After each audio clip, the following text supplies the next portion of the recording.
On ne commence jamais tous au même endroit. Peut-être pour toi, c'était une Mustang V8 qui hurlait devant ton lycée. Peut-être une Golf GTI comme tes proches avaient. Ou soyons honnêtes, peut-être même c'est une voiture plus lambda, une Mitsubishi Eclipse, qui a été tunée avec un covering d'anime et un échappement gros comme ton avant-bras. Peu importe, car si tu vas assez loin de cette passion, si tu tombes vraiment dedans, on finit tous par arriver au même endroit. La première voiture que tu aimes, celle que tu aimes vraiment, est rarement bonne. Elle est imparfaite, bancale, bruyante, mais tu t'en fous. C'est ton premier frisson. C'est comme ton premier amour. Tu ne te demandes pas si c'est raisonnable. Tu te demandes si ça te fait vibrer. Soit tu es un fan des voitures asiatiques. C'est une Subaru WRX survitaminée ou une vieille Dodge Charger qui vibre comme un frigo d'étudiant ou une E36 prête pour le circuit. Ce qui veut dire, tout est pété, mais c'est fun. Ces voitures te font mal au dos. Elles sentent l'huile chaude, mais elles te parlent. Elles vivent, elles crient, elles ont une âme. Et vient le moment où tu deviens obsédé par les chiffres, les specs et les fiches techniques. Tu veux un 0 à 100, tu veux du couple, tu veux des chevaux, tu veux battre ton pote à la course. Et là, tu désires un turbo plus grand que ton avenue. Tu veux plus de 500 chevaux. Tu crois que 500 chevaux c'est parfait, jusqu'à ce que ton pote en ait 600. Tu ne parles plus de plaisir. Tu parles de banc de puissance, de stage 3, de boost by gear. Tu oublies le reste. Tu veux juste aller vite, en ligne droite, en hurlant. Mais un jour, tu rates un virage. Et là, tu comprends. Tu prends une bretelle trop vite. Et ta voiture réagit comme une patate. Trop molle, trop lourde, pas assez précise. Et là, un nouveau déclic. Tu découvres les mots châssis, équilibre, sensation, feedback. Tu réalises que la vraie performance n'est pas juste une ligne droite. C'est ce que la voiture te raconte dans chaque virage. Tu deviens nocturne. Tu regardes des zones bord sur le Nürburgring à 3 h du mat. Ouais, t'es fou. Tu tombes amoureux de l'adhérence, de la direction qui vit entre tes mains, du châssis qui danse, et tu veux juste aller plus vite encore. Tu veux ressentir. Tu rentres dans une nouvelle dimension.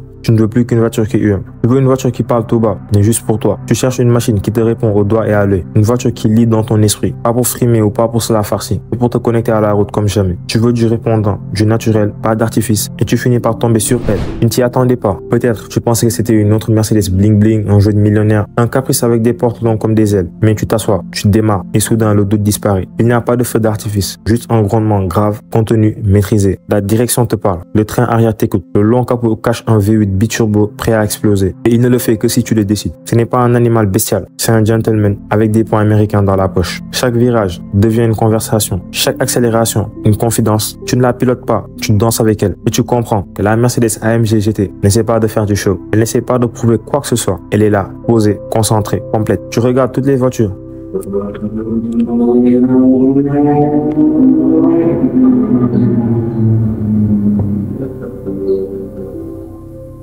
Tu regardes toutes les voitures que tu as eues avant et tu souris, car aucune d'entre elles ne t'a jamais parlé comme ça. Ce n'est pas qu'elle est la plus rapide, ce n'est pas qu'elle est la plus puissante, c'est qu'elle est juste équilibrée et authentique. Elle ne tend pas à devenir autre chose. Elle est le résultat d'ingénieurs qui ont dit: on va créer une voiture de sport, vraie, belle, brutale si on la provoque, mais docile si on la respecte. Et tu te rends compte que tu n'as plus besoin de courir après les 1000 chevaux, plus besoin de sacrifices absurdes. Tu veux juste ça, ce lien, ce frisson, cette harmonie. Que tu viennes des Honda Civic, des RX-7, des muscle cars américaines ou des italiennes capricieuses. Si tu creuses assez, si tu enlèves toute la sonorité, tu te trouves face à elle, la Mercedes AMG GT. Pas parce qu'elle crie, mais parce qu'elle dit la vérité, tout bas, à ceux qui savent l'écouter. Et dans ce monde où tout est exagéré, où tout va trop vite, elle peut être l'une des rares voitures qui fait encore vraiment sens.